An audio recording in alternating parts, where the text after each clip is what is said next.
আজই করে নেবো চট জলদি একটা রেসিপি। ভাত ও রুটির সঙ্গে দুটো দিয়েই খাওয়া যাবে, খুব মজাদার লাগে, খেতে খুবই ভালো লাগে, সময় কম লাগে। তার জন্য কি লাগছে আসুন দেখে নিন। ঢেঁড়সগুলো ঢেঁড়সগুলো ধুয়ে নিয়েছি আগে দিয়ে, ধুয়ে একদম জল ঝরানো।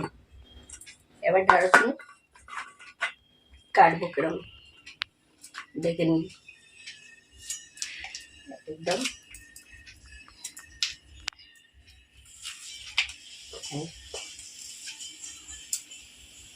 এরকম চারটে করে ফালাবো।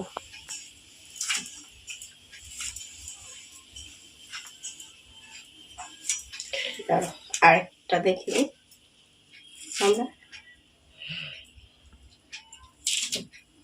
সব ঢেঁড়সগুলো এরকম কেটে নেব, আর সঙ্গে দুটো পেঁয়াজ কুচিয়ে নেব, দুটো দুটো টমেটো, কাঁচা লঙ্কা। একদম সিম্পল রেসিপি।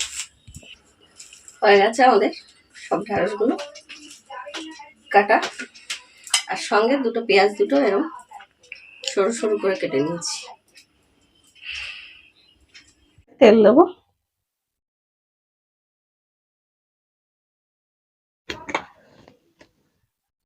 একটু পাঁচ ফোড়ন আর পেঁয়াজ কুচিটা। পাঁচ ফোড়নের মধ্যে পেঁয়াজ কুচি দিলে কিন্তু খুব সুন্দর একটা গন্ধ ধরে। আগেও আমি অনেক ভিডিওতে বলেছি, পাঁচ ফোড়নের মধ্যে পেঁয়াজ দিয়ে দেখবেন খুব সুন্দর গন্ধ ধরে। পেঁয়াজটা একটু ভেজে নেবো।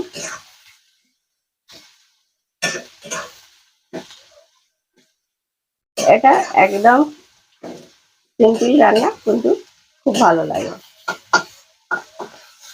এটা ভাত দিয়েও ভালো লাগে, রুটি দিয়েও ভালো লাগে, খুবই ভালো লাগে।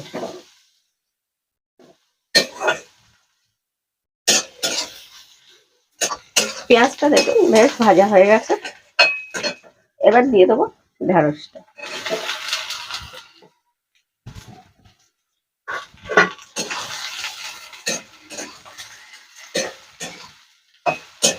ঢেঁড়সটা দিয়ে আগে ধুয়ে নেবেন, নাহলে বড্ড ঢেঁড়স তো খুবই হরহর করে। ধুয়ে জল ঝরিয়ে কেটে নেবেন। একটু পেঁয়াজটা বেশি লাগে, পেঁয়াজটা বেশি দিলে খেতে জিনিসটা খুব ভালো লাগে।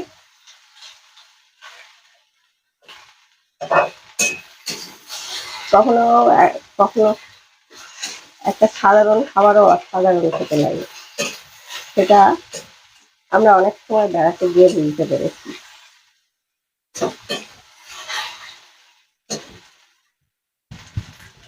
এবার দিয়ে দেবো একে একে মশলাগুলো।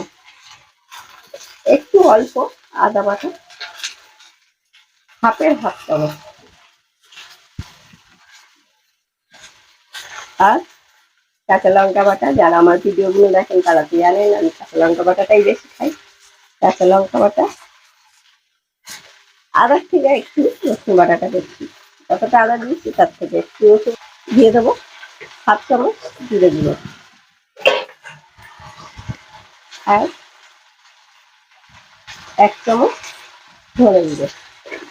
যদি চা চামচ করে দেবেন তাহলে হাফ চামচ করে দেবেন। আমার ওই চামচগুলো কিন্তু চা চামচের দিয়ে ছোটো,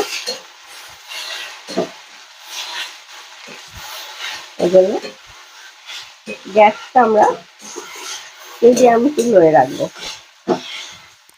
কথাটা বলছি কেন, বেড়াতে গিয়ে আমরা বুঝতে পেরেছি জিনিসটা, যে কখনো কখনো সাধারণ খাবারও অসাধারণ হয়ে ওঠে। হলুদ আন্দাজ মতো, আর কালারটা এটাই দরকার নেই, তাহলে কালারটা সুন্দর হওয়ার জন্য কাশ্মীরি লঙ্কা আর টমেটো দুটো দিয়ে এই সময় কিন্তু আমরা আগুনটা একদম কমিয়ে রাখবো, দেখে করবো। সাধারণ খাবারও অসাধারণ হয়ে যায় কেন বললাম, যখন আমরা মুর্শিদাবাদ বেড়াতে গেছি, মুর্শিদাবাদ ঘুরে ঘুরে আমাদের সারাদিন খাওয়া হয়নি।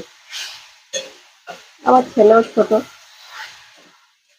সারাদিন এত ঘোরাঘুরি হচ্ছে, আমি একটু কেক নিয়ে এসেছিলাম, কেক বিস্কুট এগুলোই খাওয়া হয়েছে। এবার বলি, অনেকজনই ছিলাম, তার মধ্যে সিনিয়র ছিলাম আমরা, আমি আর আমার হাজবেন্ড আর ভাগ্নি বন্ধু টন্ধু সব ছিল, অনেকেই ছিল, কিন্তু সারাদিন খাওয়া হয়নি, ওই কেক বিস্কুট খেয়ে সবাই রয়েছে। তখন আমরা যখন হাজারদুয়ারি দেখে বেরোচ্ছি, আমরা কিন্তু এটা জল দেবো না, জল দিইনি এখনো, কমিয়েই আপনার মশলার সঙ্গে একসঙ্গে ভালো করে করে নিচ্ছি, যেহেতু ঢেঁড়স জল বেরোবে না, তাহলেও একটা মশলাইজার দেবে, তাই মশলাটা দিয়ে এমনি কষে নিচ্ছি। নুনটা দিইনি, নুন দেবো আন্দাজ মতো নুন। এবার যাই হোক, ওটা ভুল বললাম যে হাজারদুয়ারি দেখে বেরোচ্ছি না, ওদিকটা ওপারে গঙ্গার ওপারটা ঘুরে টুরে এসে এদিকে হাজারদুয়ারি দেখতে ঢুকবো। তখন সবাই এতই খিদে পেয়েছে, ক্লান্ত, যে আমাদের আর ঘোরার যেন শক্তি নেই। তখন দেখছি একটা রেস্টুরেন্ট ধোয়া মোছা হচ্ছে হাজারদুয়ারির সামনে, ছোট একটা রেস্টুরেন্ট।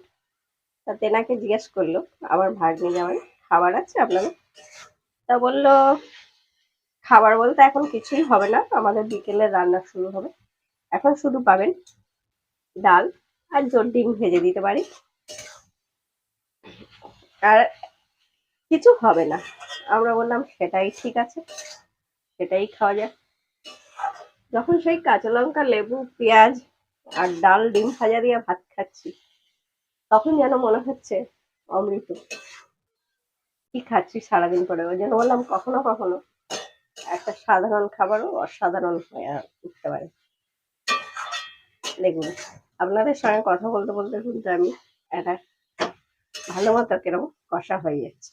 যারা রেসিপিটি দেখছেন ভালো লাগলে একটু লাইক করবেন, কমেন্ট করবেন, আর পুরো ভিডিওটা দেখার অনুরোধ রইল। লাইক করবেন, কমেন্ট করবেন, শেয়ার করতে ভুলবেন না। যারা নতুন বন্ধুরা দেখছেন পেজে, তারা পেজটি ফলো করে দেবেন, আর যারা ইউটিউবে দেখছেন চ্যানেলটি সাবস্ক্রাইব করে দেবেন আর শেয়ার করে দেবেন যাতে অন্যরা দেখতে পায়। এটা কিন্তু জল দেওয়ার কোনো দরকার নেই, একদম গ্যাসটা এবার স্লোতে করে দেবো, দিয়ে আমরা 5 থেকে 7 মিনিট ঢাকা দিয়ে রাখবো। যেহেতু ঢেঁড়স এমনিতেই তাড়াতাড়ি সেদ্ধ হয়ে যায়, আরো সরু সরু করে কাটা, তাই একদম লো করে দিয়ে 5-7 মিনিট আমরা ঢাকা দিয়ে রাখবো। 5 minutes later. চলে এলাম 5 মিনিট পর। যদি ভাবেন যে ধরে যেতে পারে, না একদমই না, দেখুন এই জন্য বললাম গ্যাসটাকে একদম লো করে দেবেন, ধরে যাবে না। দেখুন সেদ্ধ হয়ে গেছে ঢেঁড়স, আর এটা দিয়ে যখনই হয়ে যাবে সুন্দর তেল ছেড়ে দেবে। দেখবেন আমরা দিয়ে দেবো 2টো কাঁচা লঙ্কা, আমি পুরো কাটিনি, তবে ঢেঁড়সের সঙ্গে মিশে যাবে, হাফটা চিড়ে নিয়েছি, একদম চিড়ে নিলে ঢেঁড়সের সঙ্গে মিশে গিয়ে মুখে পড়লে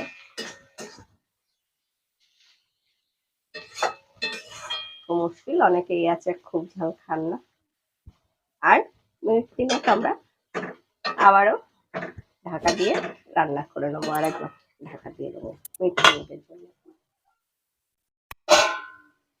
A few minutes later.